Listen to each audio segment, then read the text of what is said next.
नहीं सर, ऐसा बिल्कुल नहीं। मैं आपको अपनी प्राइम टाइम स्टोरी चेंज करने के लिए नहीं कहूंगी। तो तुम्हारी बहन? Sir just please hear me out.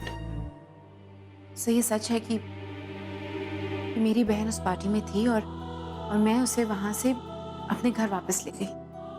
पर यह भी सच है कि मेरी बहन की वजह से मैं इस सिचुएशन को समझ पाई हूँ और ये समझ पाई हूँ कि हमें इसे व्यूअर्स के सामने कैसे प्रेजेंट करना है। तो 10 चैनल्स इसे सनसनी की तरह दिखाएंगे कि कैसे रईस घर के बच्चे अपने पैसों का, अपनी आजादी का, अपने रुतबे का गलत फायदा उठाते हैं। पर सर हम इसकी जड़ तक जाएंगे। सर हम लोगों को बताएंगे कि कैसे इसमें आधे से ज्यादा बच्चे सिर्फ पीयर प्रेशर की वजह से। और फिर डब्बू ने मुझे वो कंगन दिखाए जो आपने उसे दे दिए।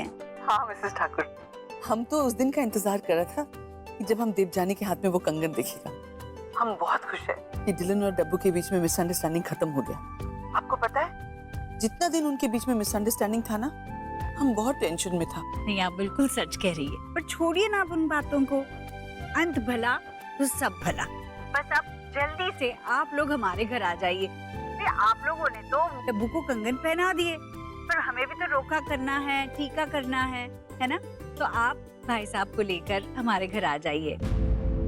डिलन के पिता से हम मिले भी नहीं हैं, उस बहाने मिल भी लेंगे। क्यों?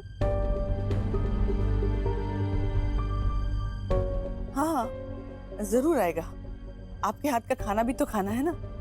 बहुत तारीफ सुना है हमने डिलन से। अभी डोर पर कोई है। हम आपको बाद में फोन करते हैं मिस्टर ठाकुर। बाय। हाँ जी, ओके।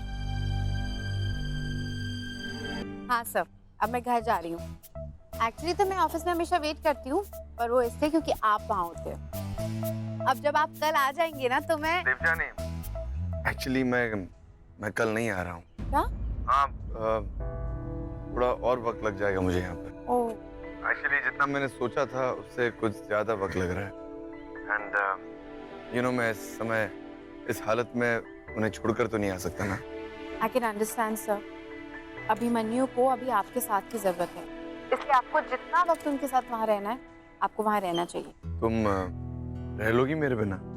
एक्चुअली सर, ये जितने दिन मैं आपके बिना बिता रही हूँ ना, उनको मैं अपनी लाइफ में काउंट नहीं कर रही। मुझे मिस करोगी?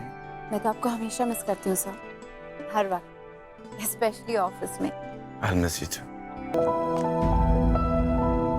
डब्बू एक मिनट।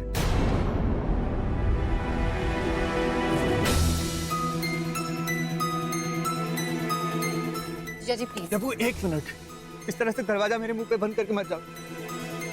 डब्बू मैं जानता हूँ कि तुम ही मेरी मदद कर सकते। डब्बू प्लीज। आपको ऐसा क्यों लगता है कि मैं आपकी मदद करूंगी? हाँ, आपने जो मेरी बहन के साथ किया और जो खिलवाड़ आपने मेरे पूरे परिवार के साथ किया, उसके बाद आपको लगता है कि मैं आपकी मदद करूंगी? और आपकी हिम्मत कैसे हुई यहाँ आके मुझे ऐसे रोकने की?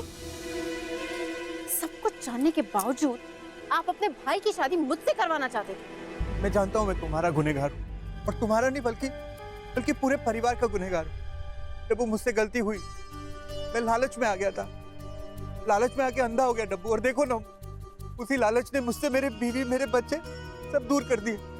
डब्बू क्या मुझे मेरी गलतियां सुधारने का एक मौका नहीं मिल सकता? क्या मैं पछतावा नहीं कर सकता अपनी गलतियों? क्या मैं एक नए सिरे से अपनी जिंदगी फिर से शुरू नहीं कर सकता?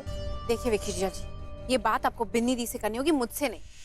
बिन्नी तो मेरा चेहरा तक नहीं देखना चाहती।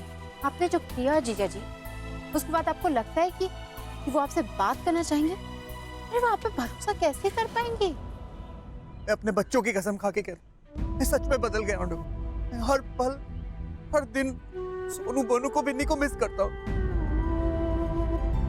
मैं तुमसे माफी मांगना चाहता हूँ। मैं बिन्नी से, मैं पूरे परिवार से माफी मांगना चाहता हूँ। मैं बदलना चाहता हूँ। जब उस सिर्फ एक बार मैं बिन्नी से बात कर सकता हूँ।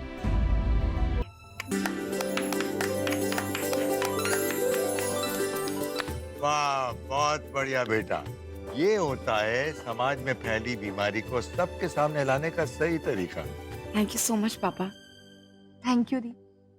कल जिस तरह से सब न्यूज़ चैनल ने हमारी न्यूज़ दिखाई थी, मुझे तो ऐसा लग रहा था जैसे सब कुछ खत्म हो गया है। पर आज जिस तरह से आपकी चैनल ने ये न्यूज़ दिखाई है, ये एक अच्छे प्रोग्राम बना के, मुझे अब विश्वास है कि कोई हमें बुरा नहीं समझेगा। डब्बू, और आज अगर तेरे डिलन सर भी यहाँ होते ना तो उन्हें भी तेरा काम देख के बहुत खुशी होती। उस रात के बाद उन्हें देखा ही नहीं है। कितना मिस कर रही हूँ मैं उन्हें। बस अब वो जल्दी से आ जाए।